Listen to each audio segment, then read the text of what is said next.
Добрый вечер. А теперь о главном. Перед началом предвыборной кампании в кыргызском обществе все более разрастается всеобщий раздрай, который иногда сознательно усугубляется некоторыми силами, в том числе и отдельными СМИ, с использованием в качестве повода пандемии ковида. Этот новый коронавирус как бы разбудил в нас самые неизменные и темные силы и чувства, которые должны иметь объекты нападения. Мы уже более месяца наблюдаем разнузданное очернение и диаметрально противоположное восхваление отдельных политиков и организаций, когда никто не утруждает себя приведением каких-либо серьезных аргументов. Даже Эмирбека Текебаева начинают называть главным виновником всего и вся в стране, а Садыр Джапаров, например, преподносится как святой и чуть ли не единственный, кто радеет за национальные интересы. Некоторые даже договорились до того, что в стране вообще не нужен парламент. Он все равно ничего не решает, давно стал никчемным придатком президентской власти, и вообще в нем заседают сплошные сморчки. Особенно критикуются партийные выборы в Джоркугенеш, которые действительно извратили само понятие политических партий, и об этих проблемах говорил в мае, объявляя о сдаче своего мандата, и Исхак Масалиев. Если учитывать, что у нас партия власти меняется каждые 5 лет, и из небытия возникает новая партия, она за 3 месяца становится такой народной партией, а потом с уходом лидера она опять исчезает, то это у нас не партия, у нас партийного строительства нет.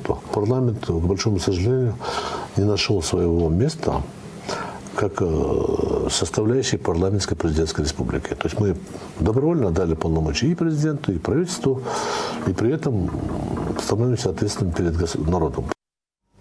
Все нынешние депутаты откровенно характеризуются нынешним обществом как дармоеды. Делаются призывы, чтобы никто из них не был переизбран в состав следующего созыва. Само слово «депутат» стало синонимом хапоги, обманщика и коррупционера. Однако, тем не менее, все, даже те, кто последними словами ругает парламент, хотели бы стать депутатами. Вот до чего в 21 веке деградировало кыргызское общество.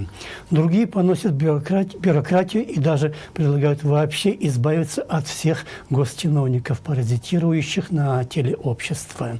Однако ни одно государство не может нормально функционировать без госчиновников, которые обязаны здоровую бюрократию всеми своими силами охранять, чтобы не было в стране никакой отсебятины. Вопрос ведь не в уничтожении бюрократии, а в том, каким целям и как она и ее госчиновники служили бы.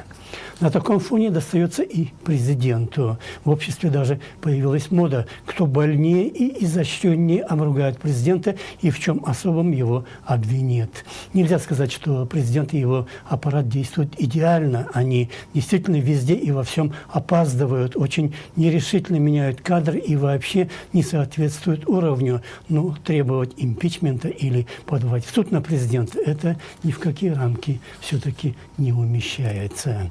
Неудивительно, что подобные экстремистско-нигилистические настроения совпадают с позицией прежнего президента. А учитывая, что почти на всех местах сидят его же и кадры, получается, что до сих пор в стране господствуют атамбаевские ценности. Его цинизм и изворотливость, его наглость и презрение к другим, когда, несмотря на высокопарные речи, интересы государства, общества и нации были низведены до нуля.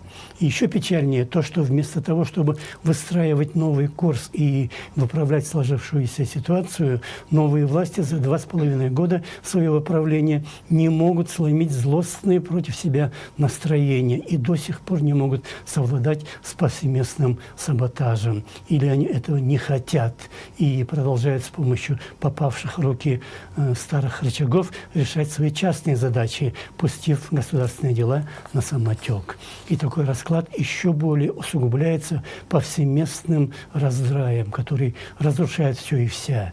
Плюрализм и критика всегда нужны для развития, но иногда элементы оголтелости вносятся в общественный дискурс специально и целенаправленно. Вкупе с тем, что в стране уже нет никаких авторитетов, потому что каждый суслик сам себе агроном, уничтожаются и предпосылки для возникновения здорового общественного мнение. Это была программа «О главном». Ее вел я, Нарен Аеп. Всего вам хорошего и до свидания.